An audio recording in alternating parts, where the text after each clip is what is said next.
What you're going to see in the paper over the next few days is actually the work of almost 8 months by a special team. And it all began in July, which was barely 4 months after the Indian Express finished the HSBC series. And then came a message from them in early July saying, new ICIJ project. So we spoke to them on Skype and did get the impression that it's probably the most ambitious journalism collaborative project ever. And when I learned that the subject was offshore companies, of course we were interested. We signed the agreement and immediately set up a team in the office. The first thing was to get onto what the ICIJ called the forum, which is an interactive community sheet where all the people working on the project could share ideas and news breaks and data. And the project, of course, is called Prometheus because of the expanse and the voluminous data that we were dealing with. And then came the search engine. The problem was that the search engine was fed by the ICIJ in spurts.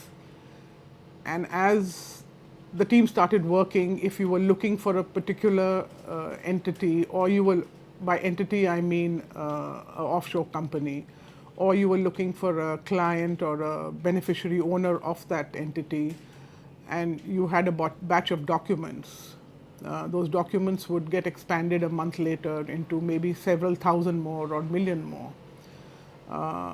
So the search was never really complete till almost 2 weeks ago. The other thing was the nature of documents we were dealing with. You know, a single entry could mean just a copy of a passport or incorporation single document, or it could be an attachment which would open up into thousands of pages of documents, and that attachment could lead to other attachments which would lead to more.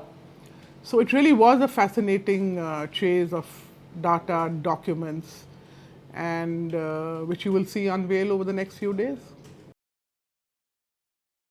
The global deadline gave us about 8 months to go through 2,600 GB of data and then work on the leads.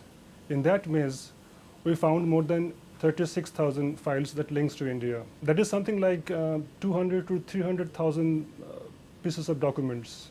To put it in perspective, it's like going through more than 1,000 paper bags, and all quite fat at that.